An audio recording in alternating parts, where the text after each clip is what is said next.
परम श्रद्धावान भागवत प्रेमी सज्जन वृंद,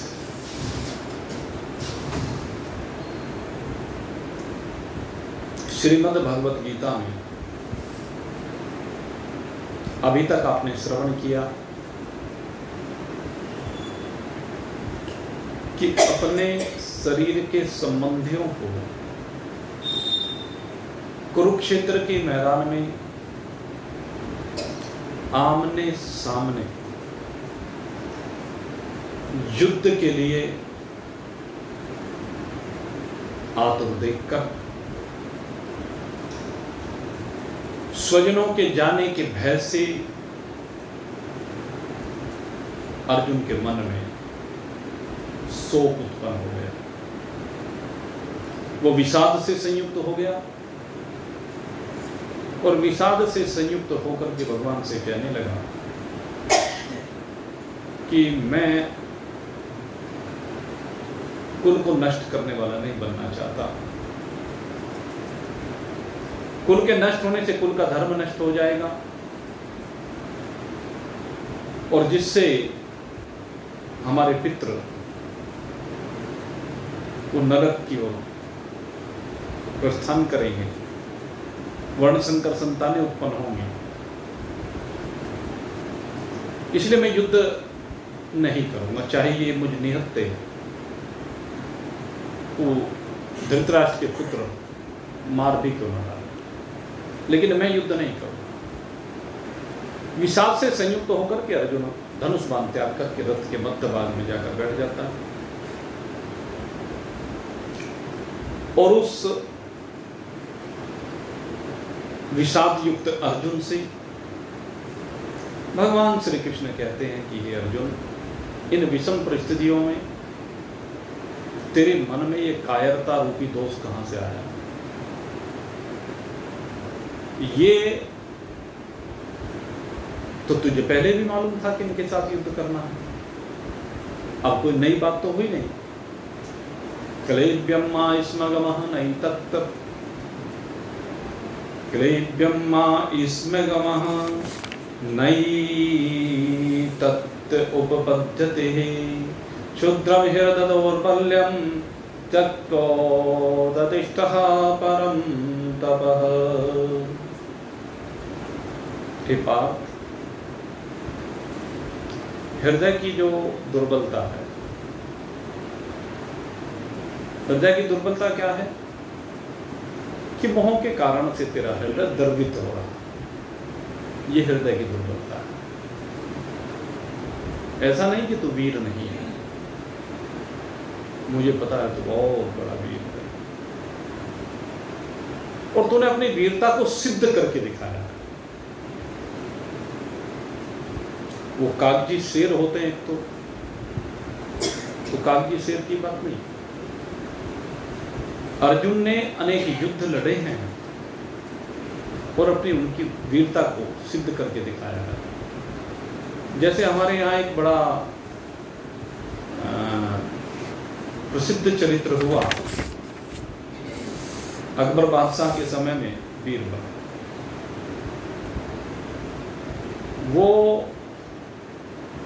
अकबर के रत्नों में तो था, लेकिन था मस्करा, योद्धा नहीं था। सूझबूझ बहुत थी, दिमागी रूप से तो वो बहुत परिपक्व था, लेकिन युद्ध करना नहीं जानता था। इसलिए पहली बार जब युद्ध में भाग लेने के लिए गया, उसी में मारा गया। तो हर व्यक्ति हर कार्य को नहीं कर सकता, लेकिन भगवान कहते कि अर्जुन, तू वास्तव में महावीर है, तूने सिद्ध किया। वीरता को सिद्ध करके दिखाया है। जिसने भगवान शंकर तक को, भगवान ने किरात अवतार लिया था, तो उसमें भगवान शिव तक को अपने युद्ध से संतुष्ट किया। तो महावीर ही नहीं, विद्वान भी है, वाक्पटुता भी है, चतुराई चाहिए वो तेरे अंदर है, अन्यथा भगवान शंकर के सामने कौन टिक सकता था। लेकिन तेरी वाक्पटुता ने, तेरी चातुर्य ने, तेरे शब्द कौशल्य ने भगवान सदाशिव को भी प्रसन्न कर दिया। इसलिए कह रहा हूं कि तू अपनी ये जो हृदय की दुर्बलता है ये क्षणिक है, क्योंकि मोह जनित है। इस कुरुक्षेत्र की भूमि पर आने से पूर्व तेरे अंदर मोह नहीं था, अभी अभी तेरे अंदर ये मोह उपजा है और कुछ ही समय के बाद ये मोह रहेगा नहीं। नियम यही है, आगमापायिनो अनित्यः, क्योंकि ये आने वाला है और जाने वाला है, अनित्य है, ये सदा रुकने वाला नहीं है। इसलिए इसके कारण से जो तेरा हृदय द्रवित हुआ है, शोक संतप्त हुआ है और युद्ध से विमुख हो रहा है,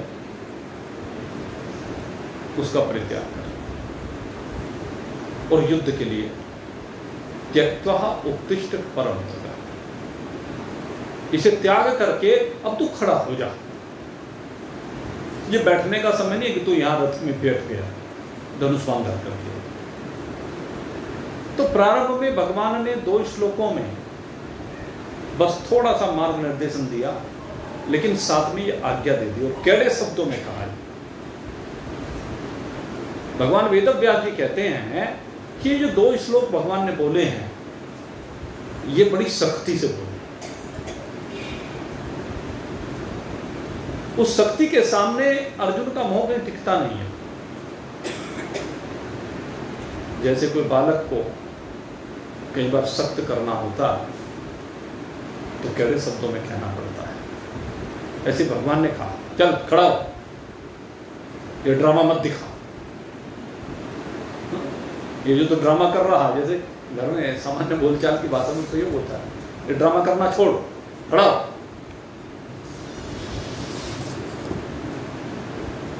तो जब ऐसा भगवान ने उसको आदेश दिया तो अब उसके अंदर कुछ चैतन्यता तो बनी, लेकिन फिर से बात वही करने लगा, फिर से अपनी बात को सही बताते हुए कहता है अर्जुन उवाच कथम भीष्ममहं संख्ये द्रोणं च मधुसूदनः ईशुभिः प्रतियोत्स्यामि पूजार्हाव अरिसूदनः। क्या है ये भगवान, आप मुझे बताओ तो सही। अरिसूदन मधुसूदन 2 नाम भगवान। अरिसूदन मान शत्रुओं का वध करने वाला, मधुसूदन मधु दैत्य का वध करने वाला। 2 विशेषण भगवान के लिए यहाँ उपयोग किए हैं। कि आप बताओ तो सही प्रभु, कि मेरे बाण कैसे जाएंगे, कैसे मैं अपने गुरु की ओर बाणों का मुख को करूं, कैसे भीष्म पितामह की ओर मैं अपने बाणों का मुख करूं, कैसे कर सकता हूं। कहते ये दोनों के दोनों तो ईशुभिः प्रतियोत्स्यामि पूजार्हाव अरिसूदनम्, ये तो पूजा के योग्य हैं, इनके तो पैर छू करके आशीर्वाद लेना चाहिए, इन पर बाण थोड़े ना चलाए जाते। अरे एक के साथ मेरा जन्मजात संबंध है, जिस दिन से मैं संसार में आया तब से लेकर के आज तक उनके साथ मेरा संबंध है, जन्म का संबंध। उनकी गोद में पला हूं, बड़ा हुआ हूं, उंगली पकड़ करके चलना उन्होंने सिखाया है मुझे, गुरुकुल में उन्होंने भेजा, जब भी आवश्यकता हुई वो सदा मेरे लिए खड़े रहे। और बचपन में मैं तो उन्हीं को अपना पिता भी कहता था। तो वो कहते कि मैं पिता नहीं तेरा, तेरा पिता का भी पिता, डबल पिता। जिस तरह सुनीति ने कहा ध्रुव को कि इस पिता की गोद में क्या बैठना चाहता, अरे बैठने तो पिता के भी पिता की गोद में बैठना, पिता के भी पिता की गोद में जब बालक बैठता है, अपने दादा की गोद में जब बैठता है, तो वो सुकून उसे अपने पिता की गोद में नहीं मिलता जो बाबा की गोद में मिलता। वो स्नेह, वो ममता, वो प्रेम बाबा की गोद में ज्यादा मिलता है। और कहते हो तो सबके पितामह, और उनकी गोद सबके लिए। बेटा उनकी गोद सबके लिए है, उस गोद में जो बैठ जाता है वो कभी उसे अपनी गोद से उतारते नहीं। ये गोद ऐसी है, ऐसी दिव्य गोद है। ध्रुव को माता सुनीति ने कहा, और ऐसी गोद में क्या बैठना चाहता है, इस पिता की गोद में क्या बैठना चाहता है जो तुझे अपनी गोद में बैठाना ही नहीं चाहता, और या बैठाना भी चाहता हो तो दूसरा बैठने नहीं देना चाहता है, खींचतान हो रही है, तो ऐसी गोद का फायदा क्या है। सुरुचि कहती है ये गोद तो मेरे बेटे उत्तम के लिए, खींचतान है। तो जहां खींचतान हो ऐसी गोद का कोई फायदा नहीं। लेकिन हे भगवान, वहां खींचतान नहीं है। उन्होंने तो सदा ही मुझे अपनी गोद में बिठाया है, सदा मेरे शीश पर अपना वरदहस्त रखा है, सदा मुझे आशीर्वाद दिया है, सदा मुझसे प्रेम किया है, मेरे मस्तक को चूमा है, अनेकानेक प्रकार से उन्होंने मेरा हित किया है। उनसे मेरा जन्म का नाता है, उनका संरक्षण है, इसलिए वो मेरे पूजनीय है। मैं उनके ओर किस प्रकार से बाण कर सकता हूं, बाण का रूप उनके ओर कैसे कर सकता हूं। और दूसरी बात, ये मेरे आचार्य द्रोण, इनकी ओर भी मैं कैसे अपने बाणों का मुख कर सकता हूं। संसार में दो प्रकार के पिता होते हैं। एक पिता तो वो हैं जिनके वजह से शरीर संसार में आया, जन्म का संबंध जिनसे है। लेकिन एक पिता वो हैं जिन्होंने वास्तव में जीवन जीने की राह दिखाई, जिन्होंने जीवन को एक दिशा दी है, जिन्होंने उचित और अनुचित का निर्णय करना सिखाया है, जिन्होंने धर्म और अधर्म को समझाया है, जिन्होंने पाप और पुण्य को बताया है। और आज जो मैं धनुष बाण पकड़ पा रहा हूं, ये पकड़ना उन्हीं ने सिखाया। वो मेरे धर्म पिता हैं, वो मेरे गुरु हैं। गुरु धर्म पिता होता है। तो ये जो मेरे गुरु हैं, धर्म पिता हैं, ये तो मेरे, क्या मैं अपने पिता की और अपने बाणों का रुख करूं? प्रभु, भला ऐसा पाप मैं कैसे कर सकता हूं? अरे मुझे इनके चरण धोने चाहिए, इनके चरणों की रज को अपने मस्तक पर धारण करना चाहिए। जो हमारे पूजनीय होते हैं, उनकी चरण रज अपने मस्तक पर धारण करके अपने सौभाग्य में वृद्धि की जाती है। उनको भेंट अर्पण करके उनकी सेवा की जाती है, उनको प्रसन्न किया जाता है। मुझे तो अनेक अनेक प्रकार से इनकी सेवा करनी चाहिए, पूजा करनी चाहिए, इनका अर्चन वंदन करना चाहिए। और आप कह रहे हैं कि इनके विरुद्ध युद्ध करने के लिए खड़ा हो जा। प्रभु बताओ तो सही, गुरुण हत्वा हि महानुभावान्, गुरुण हत्वा हि महानुभावान्, श्रेयो भोक्तुं भैक्ष्यम् अपि इह लोके। गुरु को मारना, अरे गुरु को मारने से अच्छा, ऐसे महान गुरु को मारने से अच्छा, ऐसे श्रेष्ठ गुरु को मारने से अच्छा है कि मैं, जो मेरा धर्म नहीं है, एक क्षत्रिय होकर के मैं उस याचक धर्म, भिक्षा की वृत्ति के द्वारा अपने जीवन की नैया को, इसका पोषण कर लो, कि जीवन की नैया को उस भिक्षा की वृत्ति के द्वारा पूरी को, अपनी यात्रा को कर लो। श्रेयो भोक्तुम भक्षम पिहीनो, भिक्षा की वृत्ति से भोजन करना श्रेष्ठ है, गुरु को मारना, गुरु को मारना तो बहुत बड़ा पाप है। जन्म जन्मांतर तक गुरु की हत्या करने वाले को नरक में भी जगह नहीं मिलती।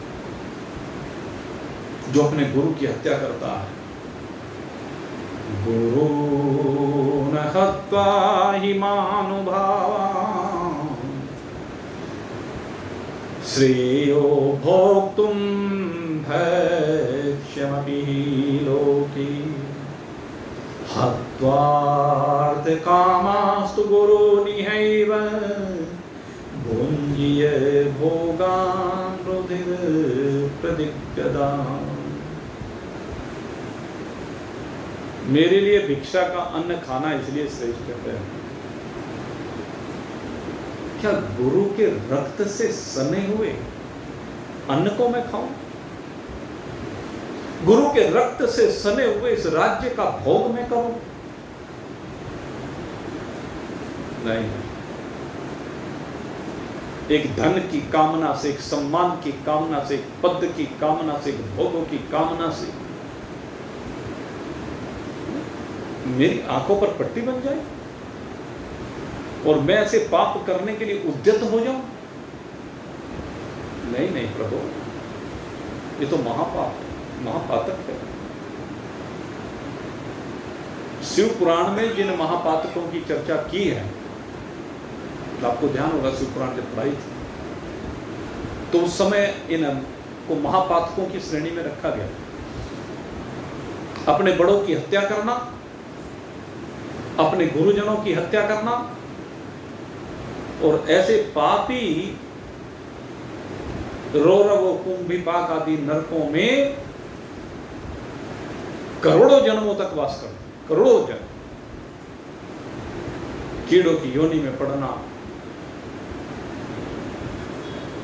सबसे निकृष्ट योनि, जहां जाकर के मलमूत्र के अंदर ही पड़ा रहना होता है। ऐसी योनियों में ऐसे लोग जाते हैं और आप कह रहे हैं कि मैं अपने गुरुजनों का वध कर लूं, इनके रक्त से सने हुए राज्य का भोग कर लूं? अरे वो जो रोटी मेरे गुरु के रक्त से सनी हुई, उसका भोग कैसे लगाऊंगा मैं? उसको कैसे खाऊंगा? जिसने रोटी खिलाना सिखाया उस अपने पूजनीय पितामह के रक्त से सनी हुई रोटियों को खाऊंगा? नहीं नहीं प्रभु, ये धर्म युक्त बात नहीं है, ये तो धर्म विरुद्ध बात है। मैं ऐसा नहीं कर सकता। ये सब महानुभाव मेरे श्रेष्ठ हैं, पूज्य हैं, इसलिए प्रभु मुझे क्षमा कीजिए। न चैद्विद्यकत्रन्न गरीयो यदि वाजेम यदि वानुजेयो, यानेव हत्वान जिजीविषामस्ति अवस्थिता परमुखे दार्तराष्ट्रा। और प्रभु हम ये भी नहीं जानते, तीन बातें यहां पर कही गई हैं। ये जो युद्ध होगा, इस युद्ध में तीन स्थितियां संभव हैं कि हम उनको मार डालें,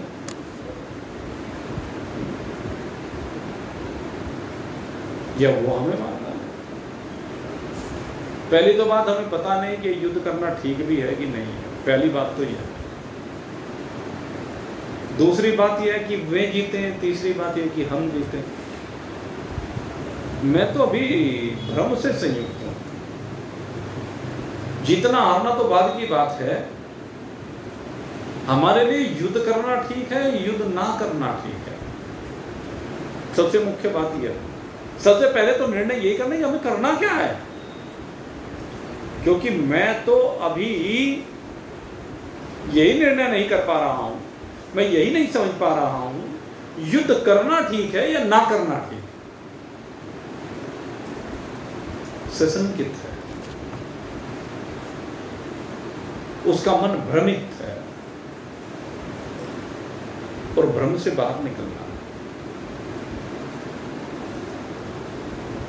और भ्रम से बाहर निकलने का जब कोई रास्ता सूझता नहीं, जब व्यक्ति दुविधा की स्थिति में होता है कि क्या करूं, क्या ना करूं, क्या करना चाहिए, क्या नहीं करना चाहिए, तो सेठ जी वाला दृष्टांत आता है, वो जो आपको अनेक बार सुनाया हुआ। एक सेठ जी, उन सेठ जी का नौकर भाग गया, और जब नौकर भाग गया तो इश्तिहार दे दिया कि मुझे नौकर की आवश्यकता है। एक व्यक्ति आया, कहने लगे सेठ जी मैं नौकरी करना चाहता हूँ। कहने लगे कितना काम करोगे? कहने 24 घंटे काम करूँगा। कहने इससे बढ़िया नौकर क्या मिलेगा? तनख्वाह क्या लेगा? रोटी कपड़ा और मकान। कहने वाह, ऐसा नौकर कहाँ मिलेगा 24 घंटे काम करेगा। और सेठ जी मैं 24 घंटे काम करूँगा, एक क्षण भी खाली नहीं बैठूंगा, और जिस क्षण में खाली बैठूंगा तो करूंगा जरूर कुछ ना कुछ, चाहे उल्टा करूं या सीधा करूं। रख लिया सेठ जी ने नौकर। पहले तो सीधे काम करवाए, जब काम नहीं था तो उल्टा पुल्टा करना शुरू कर दिया। परेशान हो गया सेठ।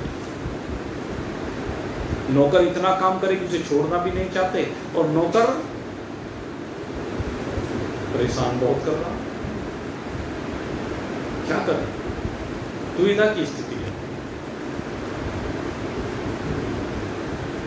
वो सांप छछूंदर वाला किस्सा आता है ना,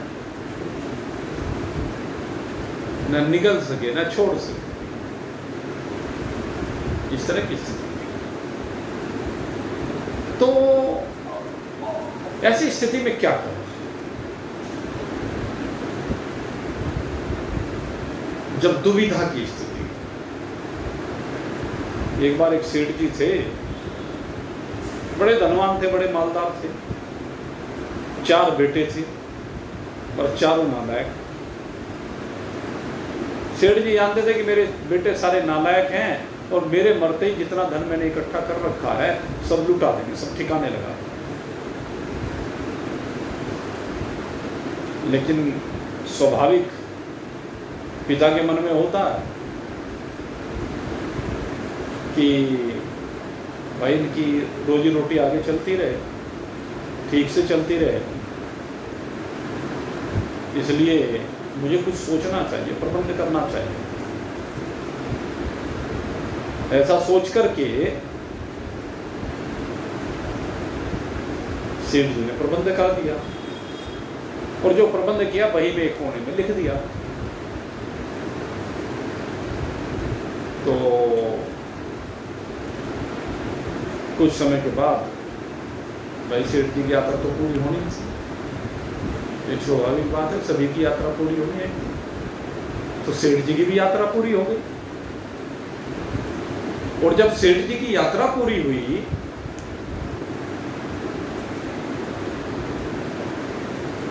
तो भाई अंतिम संस्कार कर आए। फिर तो अब सेठ जी का माल खूब हाथ में लगा, खूब मौज मस्ती करें। सेठ जी तो बड़े देख करके चलने वाले थे, उन्होंने खूब माल उड़ाना शुरू कर दिया। कौन सा अपने गट्टों की कमाई थी? माँ बाप का माल तो हराम का दिखाई देता है।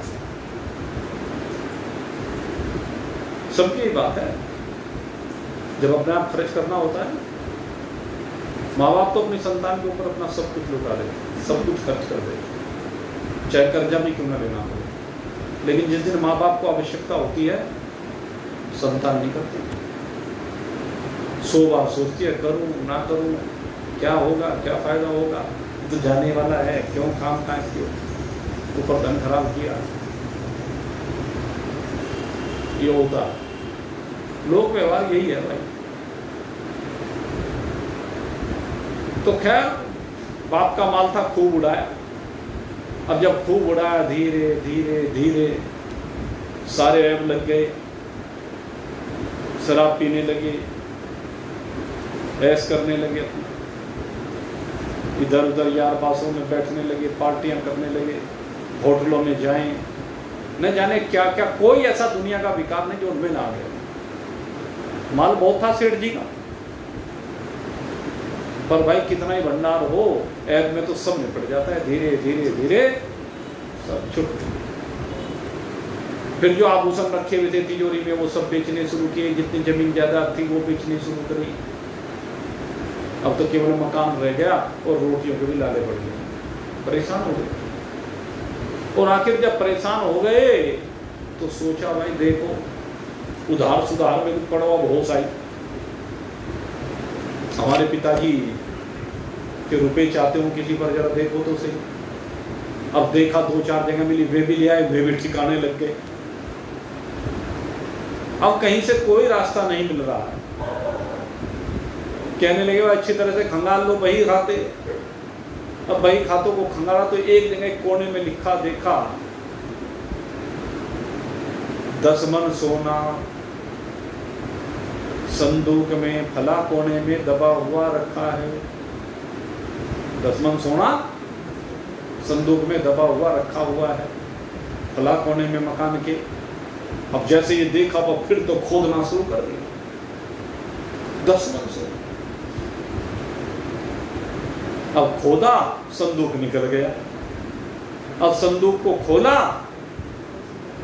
खाली। अब संदूक को खोला, खाली। कहले पिताजी ने तो 10 मन सोना लिखा था इसमें, यहां तो कुछ भी नहीं निकला,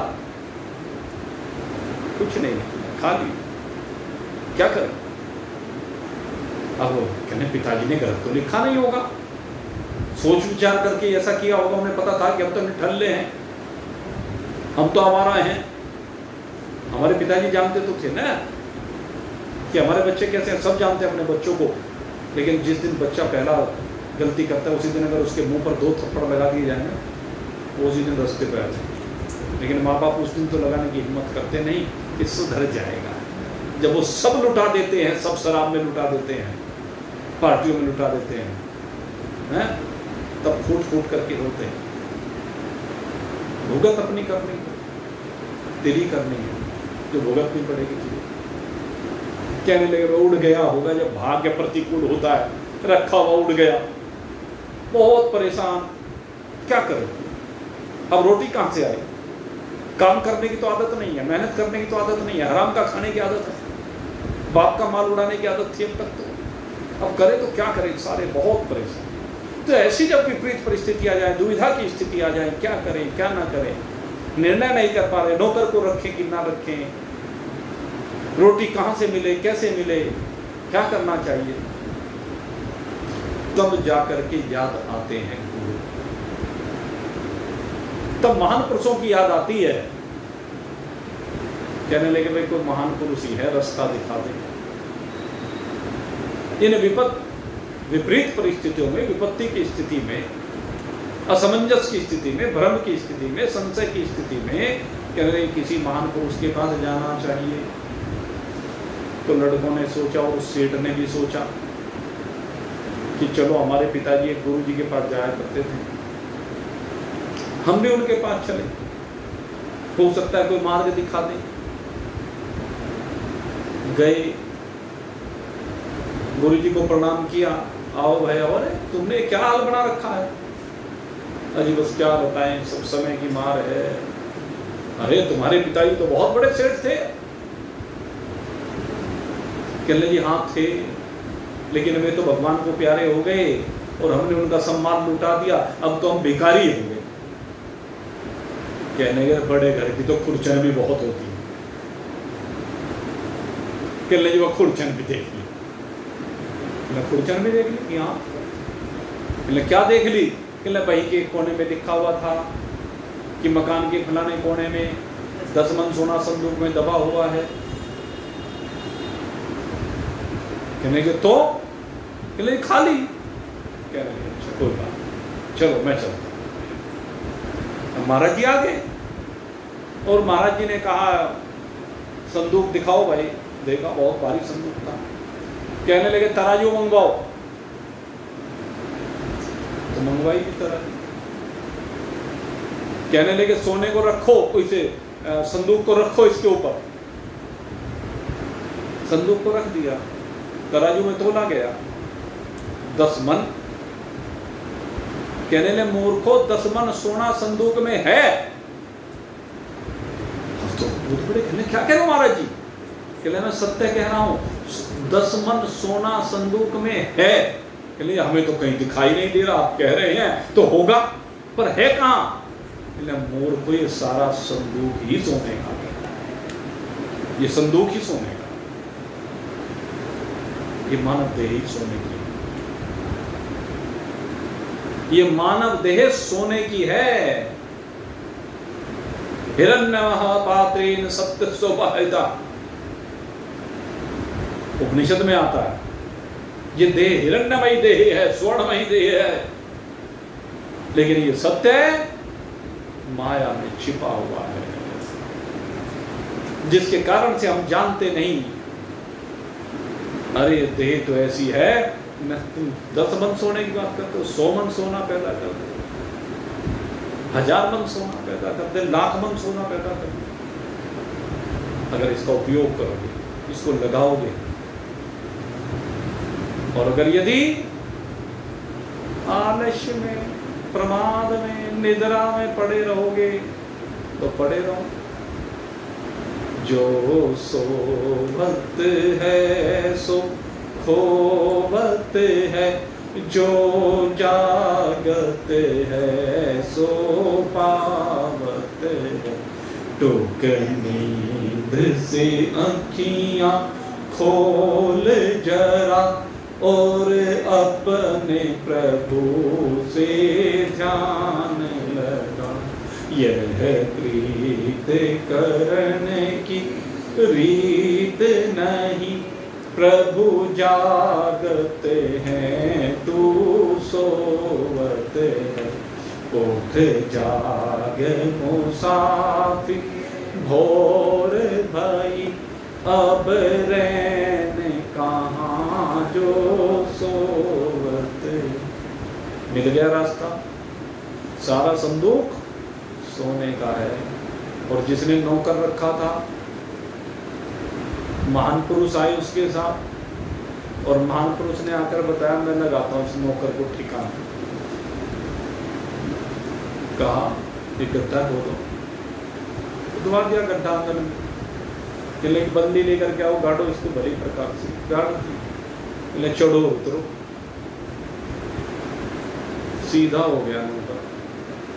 ये मन रूपी नौकर, अगर राम नाम की बल्ली पर इसे चढ़ा दोगे ना, उस पर चढ़ता रहे, उतरता रहे, चढ़ता रहे, उतरता रहे, तो सीधा हो जाएगा। जो कहते हैं कि हमारा मन बस में नहीं आता, मन बड़ा चंचल है, चंचल ही मन है कृष्ण है, परमार्थी परभद्र। अर्जुन ने भी यही कहा भगवान से, ये मन बड़ा चंचल है, कैसे तेरा भजन करूं, जितना इसे समझाऊं उतना ही मचल। ये मन बड़ा चंचल है, कैसे तेरा भजन करूं, जितना इसे समझाऊं उतना ही मचल जाए।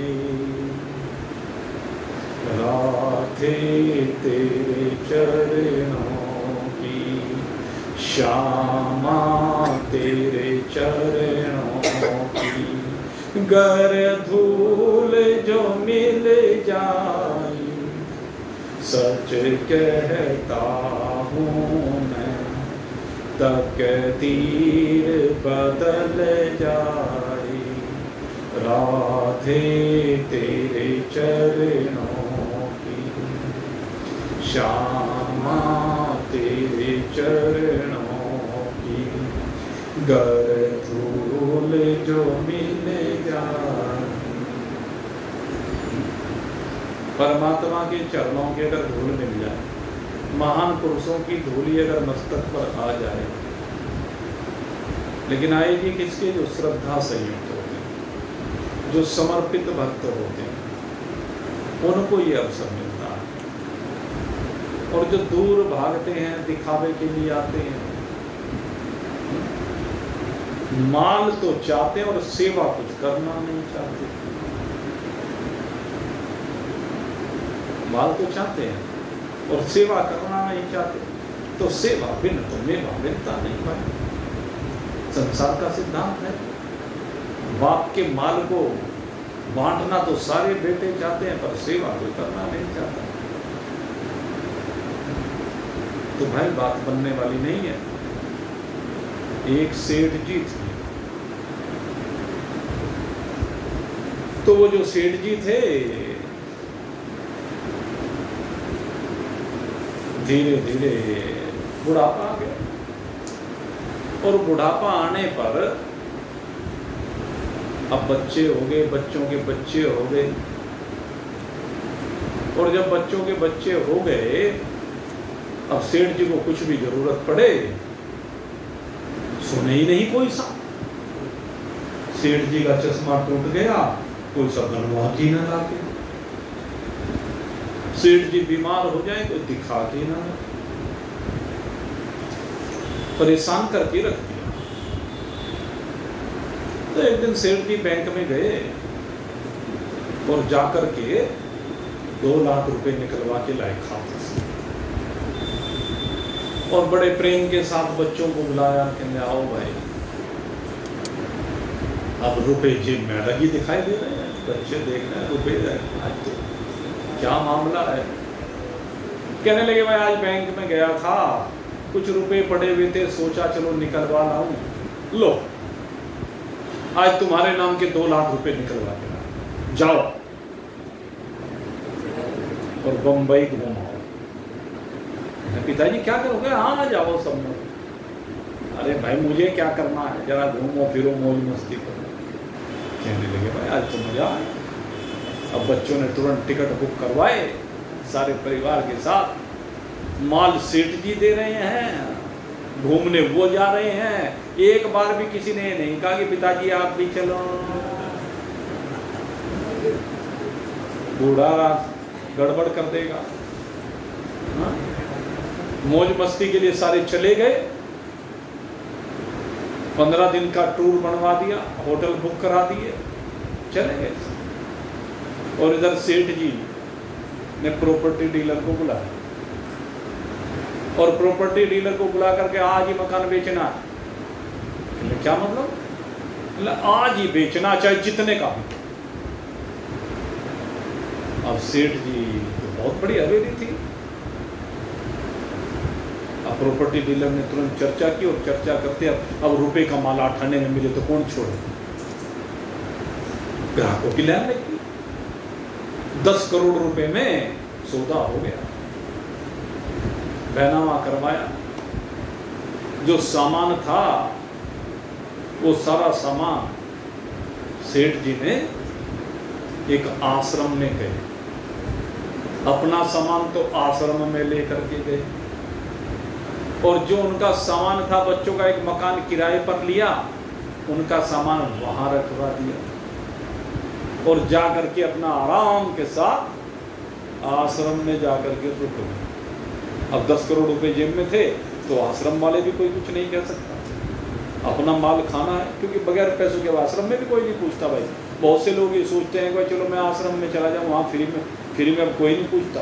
जवानी में रख सकते हैं, बुढ़ापे में किसी को नहीं रखते भाई। कौन खिलाए, कहाँ से खिलाए? वो जमाने रहे नहीं, खर्चे आते हैं हर जगह। पहले कुछ खर्चे थे नहीं, पहले तो लालाओं ने धर्मशालाएं बनवा दी, आश्रम बनवा दिए, खर्चे कुछ थे नहीं। वहाँ पर कुआं है, कुएं से पानी भर लिया और अन्य क्षेत्र कहीं ना कहीं चला ही करता था, उसका खर्चा निकल जाएगा। अब तो 100 खर्चे हो गए, सब तो 100 सुविधाएं चाहने लगी हैं। और ये बिजली का बिल तो भाई ऐसा हो गया, मेंटेनेंस ऐसा हो गया, तो 100 चीज़ें हो गई, इसलिए सबको चाहिए। लेकिन सेठ जी की जेब में तो माल था। अब घूम फिर के बच्चे आए और देखा वहाँ पर तो सेठ जी की जगह दूसरे सेठ जी का नाम लिखा हुआ। अंदर जाने लगे दरबार नौकरिया, कहने लगे कहाँ जाते हो? अरे भैया हमारा मकान है। तुम्हारा मकान था, अब है नहीं, चलो यहाँ से। क्या मतलब? कहने लगे सेठ जी ने मकान बेच दिया। बेच दिया? अरे ऐसा कैसे कर सकते हैं? कहने कर दिया। और लो एक ही चिट्ठी दी है सेठ जी। अब चिट्ठी खोल करके पढ़ा, कहने लगा मकान बेच दिया, मैं तो आश्रम में जा रहा हूँ, तुम्हारा सामान फलाने जगह पर एक जगह पर किराए पर मकान लेकर के उसमें रखवा दिया, किराए देते रहना और अपनी गुजर बसर करते रहना। तुमने बड़ा परेशान किया, मेरे माल पर ऐश कर रहे हो, मेरे लिए घर में जगह नहीं है, मेरे लिए कोई सामान नहीं है। सेठ जी ने सीधा कर दिया सब। तो ऐसा हौसला भी तो होना चाहिए, ऐसी हिम्मत भी तो होनी चाहिए। सीधा करने वाला, डंडा हाथ में रखने वाला चाहिए, दोनों बातें। तो खैर अर्जुन तो भाई परेशान है। तो जब अर्जुन परेशान है, अब क्या करें? अर्जुन दुविधा की स्थिति में है। अर्जुन सोच रहा है क्या करूं, भगवान से कह रहा है प्रभु क्या करूं, मेरी समझ में नहीं आ रहा कि युद्ध करना सही है, ये युद्ध ना करना सही है। मैं तो बिल्कुल असमंजस की स्थिति में हूं। मेरी स्थिति ऐसी आ गई है कि मेरी बुद्धि ने तो काम करना बंद कर दिया, ठस हो गया दिमाग। यही तो कहते हो ना, दिमाग ठस हो गया। तो अर्जुन में क्या है, दिमाग ठस हो गया। इसलिए अब अर्जुन हाथ जोड़ता है, भगवान के चरणों में नमन करता है, और भगवान के चरणों में नमन करके हाथ जोड़ करके अब अर्जुन यहां पर समर्पण करता है, भगवान से प्रार्थना करता है, प्रभु मेरी समझ में कुछ नहीं, सूझत नाही राह, मुझे कोई राह दिखाई नहीं दे रही। हे प्रभु, मैं अब अपने आप को समर्पित करता हूं। मेरी नैया को अब पार लगाने का काम आपका है। भगवान मेरी नैया उस पार लगा देना, भगवान मेरी नैया उस पार लगा देना, अब तक तो निभाया है, आगे भी निभा देना। प्रभु अब तक तो चलती रही गाड़ी, आपके भरोसे चलती रही, लेकिन मैंने समझा नहीं कि आपके भरोसे चल रही है। मैं सोचता हूं इस परिवार के भरोसे चल रही है। अब तक तो यही मोह था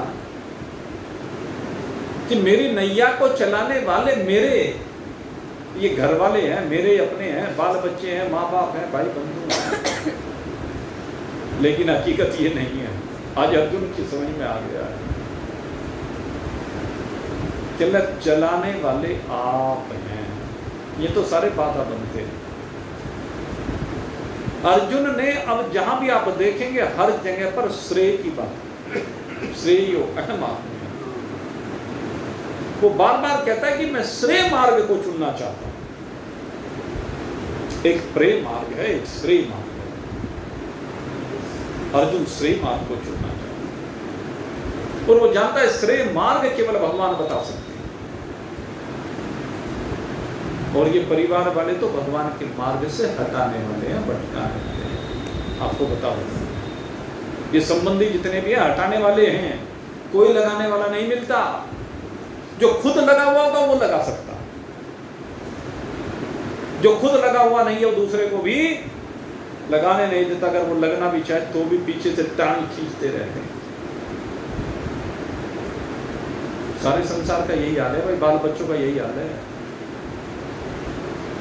अपने आप तो खूब मौज मस्ती करना चाहते हैं, लेकिन माता पिता के मन की कोई भावना हो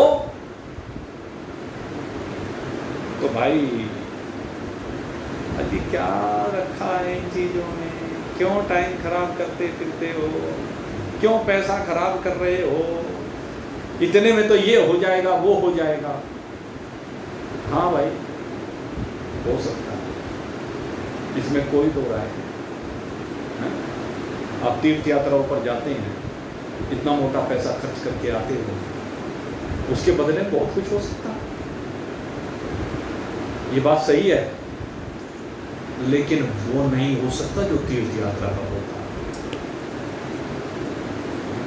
जो तीर्थ यात्रा पर हो सकता है वो घर के कामों से नहीं हो सकता है।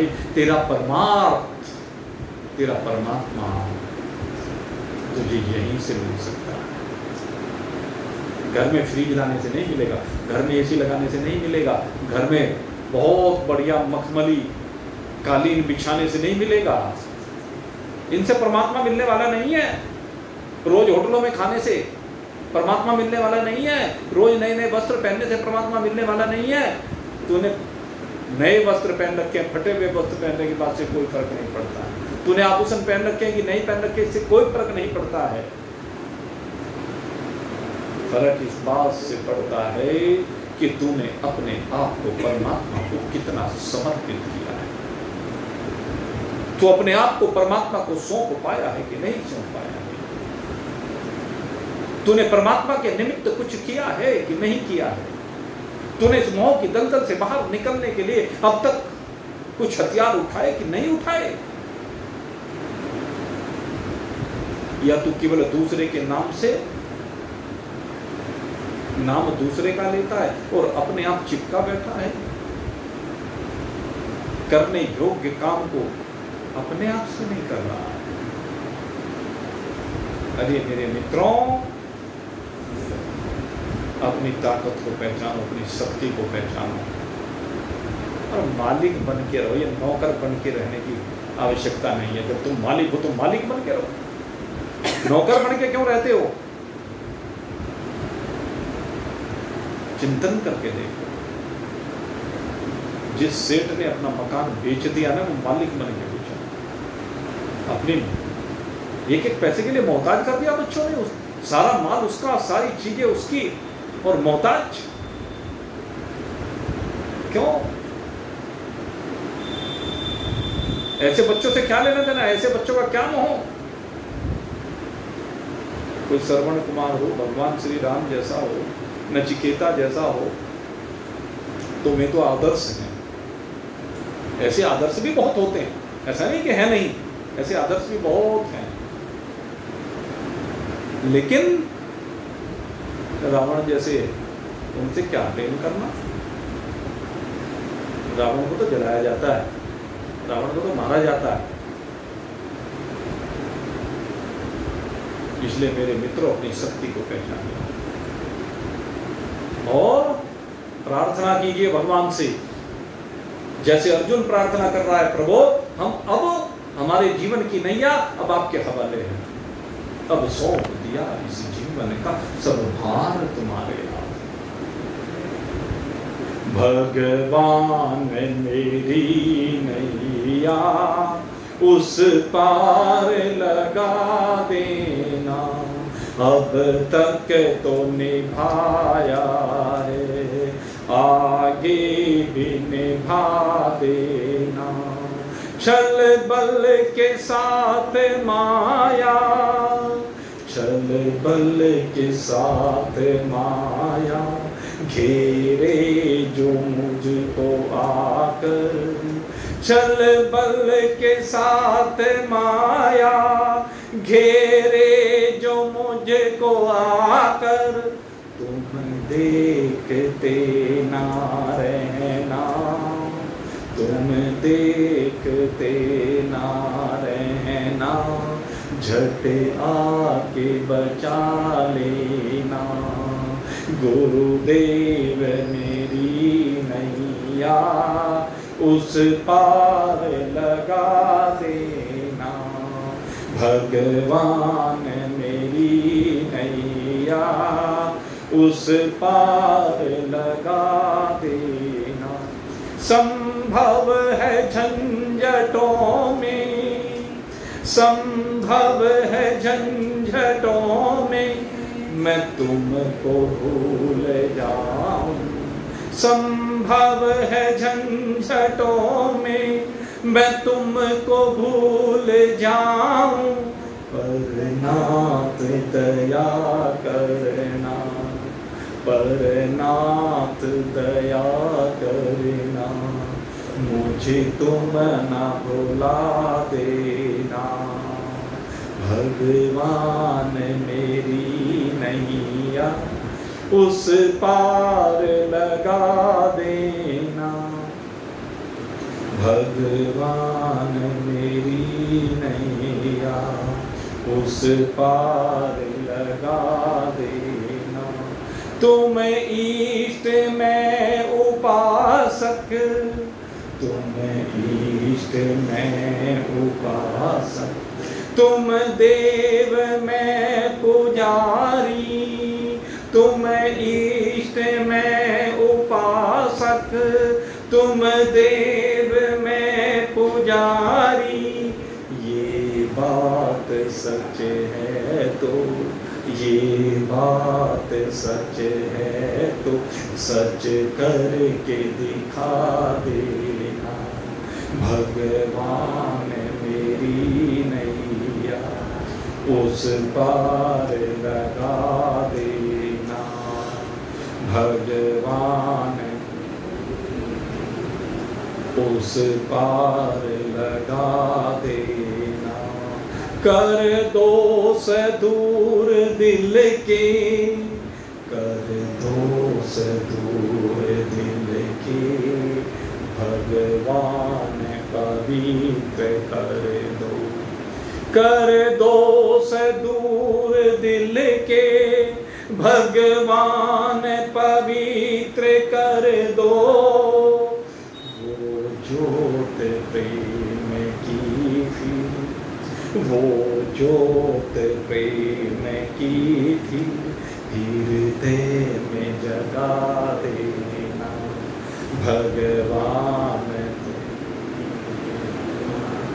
उस पार लगा देना।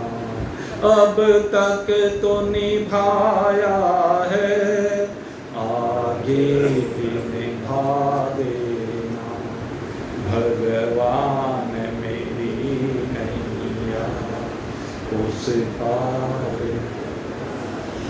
अर्जुन प्रार्थना कर रहा है, प्रभु मैं तो आपकी शरण हूं, मेरी नैया को अब आप उस पार लगा। और यहाँ आकर के अब भगवान के चरणों में अर्जुन अपने को समर्पित कर रहा है। और अब यहाँ से सही मायने में गीता जी प्रारंभ होने जा रही है। और ये गीता जी का शुभारंभ वैसे तो हो लिया कई दिन पहले, लेकिन वास्तविक शुभारंभ गीता जी का कल, क्योंकि यहाँ तक सब भूमिका बनी। यहाँ पर एक शिष्य का समर्पण है और तदुपरांत एक गुरु का उपदेश, वो उपदेश जिससे सबका कल्याण होता। तो कल अर्जुन के समर्पण को लेकर के चर्चा करेंगे, एक शिष्य के समर्पण को लेकर चर्चा करेंगे। शिष्य का समर्पण कैसा होना चाहिए, किस प्रकार से होना चाहिए, उस बात की चर्चा कल करेंगे। गुरु की महत्ता का प्रतिपादन अर्जुन के शब्दों में कल करेंगे। और फिर आगे भगवान गीता जी का उपदेश हमें प्रदान करेंगे। आप सभी के लिए ये गीता जी मंगलकारी हो, शुभ हो, आपके स्वरूप का बोध कराने वाली हो। इन्हीं स्वभावों के साथ आज का सत्संग यहीं पर पर्यवसान को प्राप्त हो रहा है। बोलिए सच्चिदानंद